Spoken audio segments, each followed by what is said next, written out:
Republican senators have entered a full-scale revolt, and Donald Trump has openly conceded that he does not know how to stop them.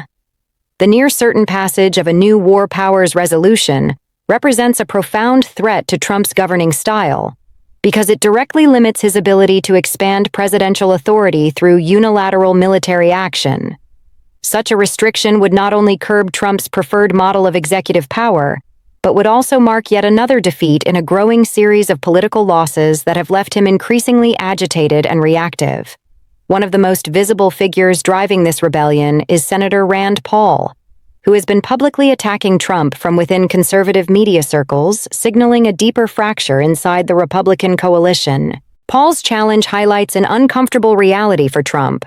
The base may still be loyal, but institutional Republicans are no longer willing to rubber-stamp endless war powers or accept the premise that militarization is a viable path to political dominance.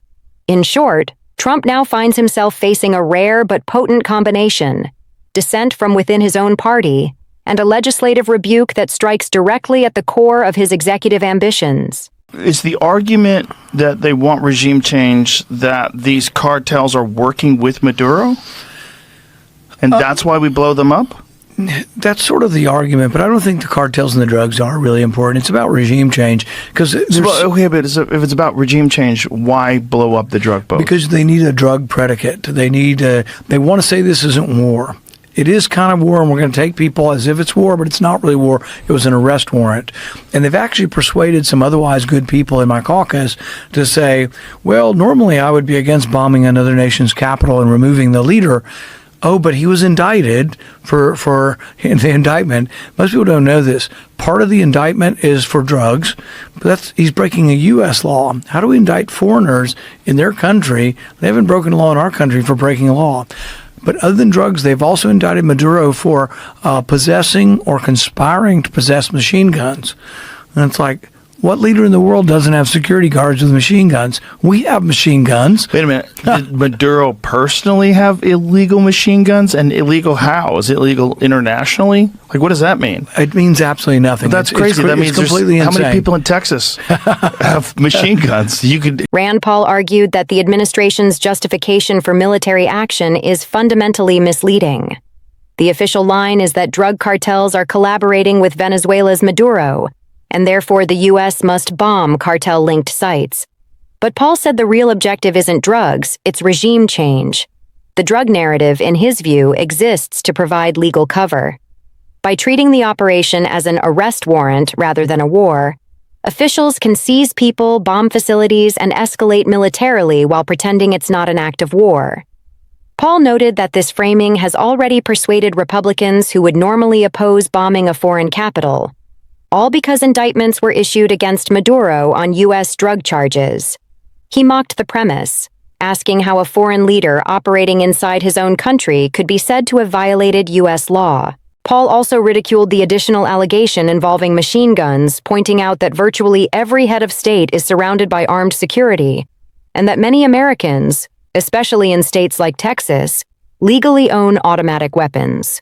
For Paul, the entire legal theory is absurd on its face, and the real agenda is the removal of a foreign leader under the disguise of law enforcement. On NATO, right now it sounds like you are saying that you would potentially acquire Greenland by force. That would be a NATO country. Are you saying that? Are you saying that? Would you do that? No, you're saying that. Would you acquire that by force? No, you're telling me that that's what I'm going to do. You don't know what I'm going to do. So what are the options? Your network doesn't know either. The Danish foreign minister said that there's still fundamental differences after the meeting with Rubio and with the vice president. Are you willing to leave the NATO alliance in order to get what you want with Greenland? What are the options right now? Well, I wouldn't be telling you what I'm willing to do, certainly. I'm not going to give up options, but it's very important. Greenland's very important for the national security, including of Denmark. And the problem is not a thing that Denmark can do about it if Russia or China wants to occupy Greenland. But there's everything we can do. You found that out last week with Venezuela. There's everything we can do about things such as that. Not going to happen. When a reporter asked whether Trump would be willing to use force against a NATO ally to pursue his plan for Greenland, Trump immediately shifted to denial and ambiguity, insisting that others were putting words in his mouth. Pressed to outline what options were on the table, he refused to specify, arguing that strategic leverage required keeping those options undisclosed. The reporter then cited Denmark's foreign minister, who said there were still fundamental differences between Copenhagen and Washington after meetings with the vice president and Senator Marco Rubio. Asked directly whether he would consider exiting NATO to achieve his objective, Trump dodged again and reframed the issue as one of national security. Greenland, he argued, is strategically indispensable, and Denmark lacks the capacity to defend it if Russia or China attempted to move in. The United States, he warned, does not share that vulnerability and has demonstrated its willingness to use power abroad, pointing to Venezuela as an example. Trump's evasion suggested a deliberate strategy: maintain ambiguity, assert American leverage, and imply that U.S. power, not alliance diplomacy, would ultimately determine the fate of Greenland. Not get enough attention, but did you see this? Look, headline: Congress is rejecting Trump's steep budget cuts to science.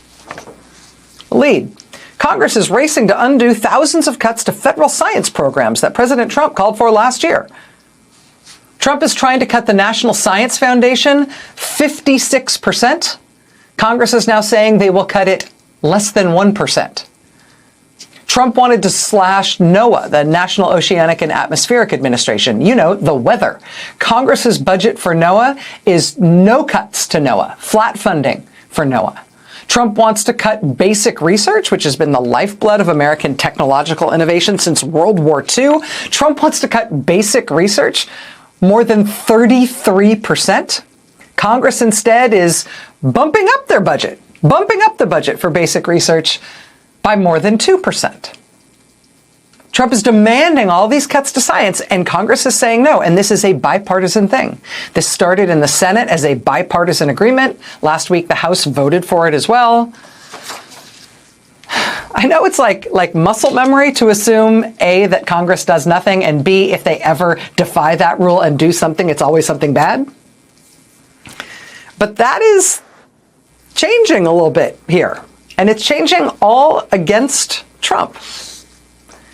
And Republicans in the House are down to such a slim margin there now that if every Democrat is present, at the moment, Republicans can only afford one defection on any given vote. They can only give up one Republican vote in the House and still pass things that their leadership supports. And they know they're going to get walloped in the midterms. And with moderate Democrat Mary Peltola announcing today that she's going to run against the unpopular Republican Alaska Senator Dan Sullivan, that means that Democrats are getting pretty close to a shot at taking over the Senate in the midterms as well. They've got a shot at taking over the Senate in addition to the near certainty that they will take over the House. We've got the courts pushing back harder and harder, and now apparently losing that sense of shock they had that the administration really is just blatantly breaking the law all the time. The courts are finally getting it and pushing back and seeming to understand what it is they're up against. We've got the Congress, believe it or not, in some ways pushing back, while simultaneously Republicans are losing any hope of hanging on to power in Congress. It looks like the Democrats will be taking over. Rachel Maddow highlighted an overlooked development in Washington. Congress is rejecting Trump's demand for massive cuts to federal science. While Trump proposed slashing the National Science Foundation by 56%, cutting basic research by more than a third, and reducing NOAA's funding, Congress refused. Lawmakers kept NOAA's budget flat, restored nearly all funding for the NSF, and even increased basic research spending by over 2%. The pushback was bipartisan, beginning in the Senate and advancing through the House, an unusual moment in which Congress not only acted, but acted against Trump on a core policy priority. This budget fight is unfolding alongside a broader political shift. House Republicans are operating with a razor-thin majority that allows for only one defection if Democrats are present, making it increasingly difficult for GOP leadership to govern. Democrats are favored to reclaim the House in the upcoming midterms and may also have a credible shot at flipping the Senate, especially after moderate Democrat Mary Peltola announced a challenge to Alaska Republican Senator Dan Sullivan. At the same time, federal courts, initially stunned by the administration's willingness to ignore legal constraints, are now pushing back more assertively. Taken together, Maddow argued, these developments signal that Trump's institutional dominance is weakening. Congress, the courts, and the electoral landscape are all shifting, and none of those shifts are moving in Trump's favor.